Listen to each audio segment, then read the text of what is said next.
Pixel 8 Pro or Pixel 8? Which one should you buy?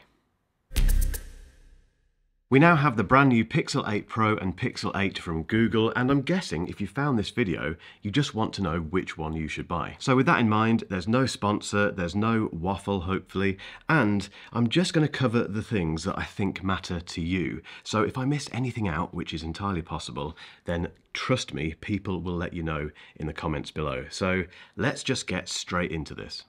Right, let's start with pricing and storage, and I'm going to quote everything in dollars, although if you're based in the UK, it's the exact same price in pounds. To begin with, we start with 128 gigabytes of storage on both of these devices, but the Pixel 8 Pro is $999, whereas the Pixel 8 is $699. So there's a $300 difference between the two. And the Pixel 8 Pro can go up to 256 gig of storage, but that is the maximum. This was inevitable. When I said the Pixel 8 Pro, I meant the Pixel 8 then. And interestingly, I'm shooting this on the Pixel 8's selfie cam. Anyway, back to the video. And for that, you'll pay $759. The Pixel 8 Pro goes right up to 1 terabyte of storage, and that comes in at $1,399. The 1 terabyte version in the UK at the time of filming isn't on the store, which is a bit strange, but basically, price-wise, there's quite a significant difference. But immediately, if storage doesn't matter to you, and to me it's not that important, I keep everything on the cloud, I rely on streaming services, so lots of storage on the device isn't that big a deal. If that's you, and you don't have a big budget, just get the Pixel 8. And equally, if you've got a bigger budget and you want lots of storage on your device, you have to go for the Pixel 8 Pro. But there's much more to this comparison.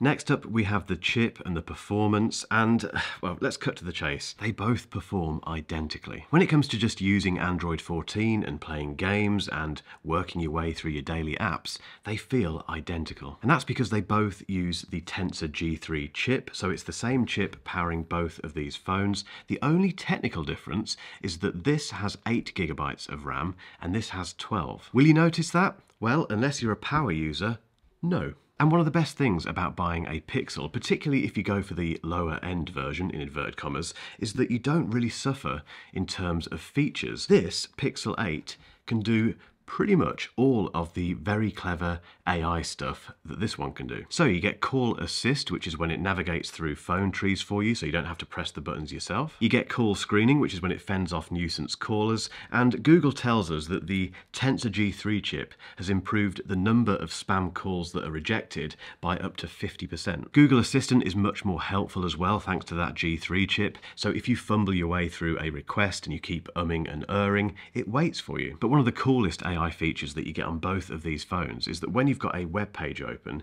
you can long press the power button and ask the phone to read it for you. And it reads it out aloud in a very human-like fashion with incredible intonation. Here's an example. The Pixel 8 and Pixel 8 Pro have the iPhone firmly in their sights, and the Pixel Watch 2 is, clearly, on a mission to ensure Google's wearable resides on as many Pixel phone owners' wrists as possible. The Pixel Buds Pro? Well, they're more than just new colors. So when it comes to performance, they are pretty much identical, unless you're an absolute power user, in which case you will just buy. In fact, you won't be watching this video, so forget that. And also, the AI features largely are identical on both phones. There are some differences related to the camera system and a couple of other things, which I'll come on to later. But speaking of the camera system, let's take a look at the camera hardware first. So both of these phones share the same main camera, which is a 50 megapixel wide. But the difference between these two phones in terms of the camera system becomes abundantly clear when you move beyond that main camera. So the Pixel 8 has one additional camera, which is a 12 megapixel ultra wide. The aperture is f2.2, and for the first time we get macro photography autofocus. The Pixel 8 Pro, on the other hand, has a 48 megapixel ultra wide. And it also has a 48 megapixel telephoto lens, which goes to a 5x optical zoom and then 30x digital zoom. And all three lenses on the Pixel 8 Pro have been upgraded in terms of their low light performance. However, on the front, they both have the exact same 10.5 megapixel selfie camera, which now has autofocus. So the Pixel 8 Pro can go much further. You can get that lovely 5x zoom, which is genuinely useful in lots of different situations, and it's much better in low light on paper than the Pixel 8. Apart from that zoom on the Pixel 8 Pro,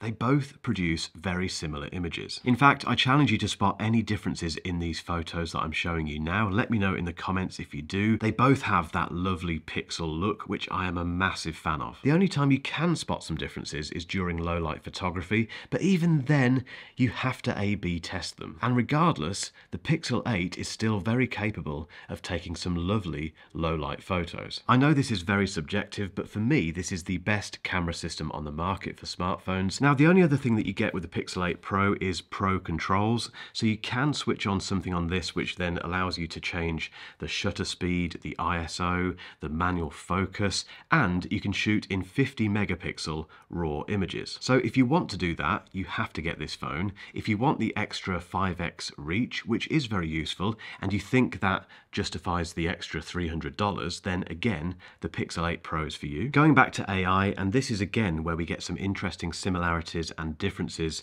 between these two phones. The first one is best take, where you take multiple photos of the same group of people, and in one, Dave's got his eyes closed, in another, Sarah's looking to the sky. We've all been here when someone or several people have ruined the photo. And best take identifies the best expressions and allows you to put them onto the people in the photo to make the best photo. Now, I tried this on my own at Warwick Castle, and it does work very well. Then we have Audio Magic Eraser, which is utterly amazing. What it basically does is it analyzes the audio in any video. It doesn't have to be shot on these two cameras, it can be on anything basically. So as long as you've got it in your Google Photos library, it will analyze the audio in a piece of video and give you individual volume controls for all of the different elements. So if you're walking through a park and there's birds tweeting, there's wind noise, there's people chattering in the background, you can change the volume of all of those different elements. It can be a little bit hit and miss, and it's not literally magic, obviously, but, well, watch this example. 2 minutes away.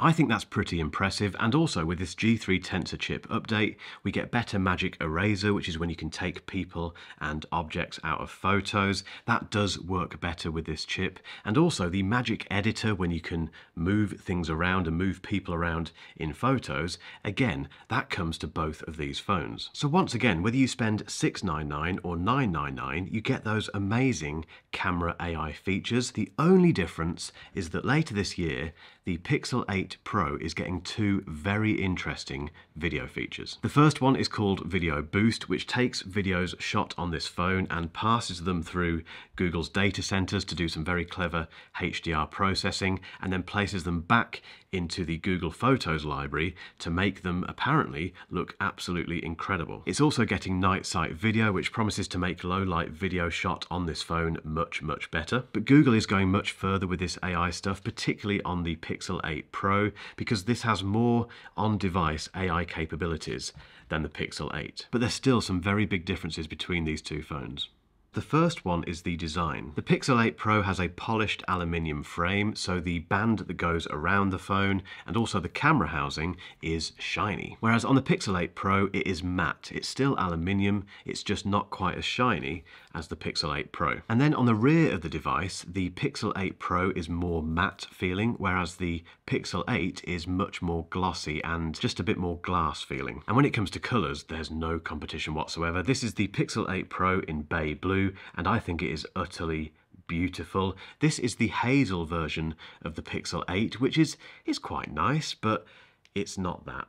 It is, however, worth noting that they are both IP68 water and dust resistant. The other big difference between these two phones literally is the size. So the Pixel 8 Pro is a much bigger phone than the Pixel 8. So immediately, if you're the sort of person who wants a one-handed device, the Pixel 8 is the one to go for. This is a lovely sized phone. And then we have the display. 6.2 inches, 6.7 inches, 2000 nits of peak brightness, 2400 nits of peak brightness. And just to be clear, 2000 nits of peak brightness is enough for anyone. So 2400 is just bonkers, it's very impressive, but don't be put off by that particular number. They both have 120Hz high refresh rate screens, but the Pixel 8 goes down to 60Hz, whereas the Pixel 8 Pro goes right down to 1Hz. Now the fact they both have 120Hz, particularly the Pixel 8, which means it smashes the iPhone 15 in that respect, which only has a 60Hz display, is a very good thing. You definitely won't notice any difference looking at them. They are both beautiful, fast displays. There is an argument to say that the refresh rate on the Pixel 8 Pro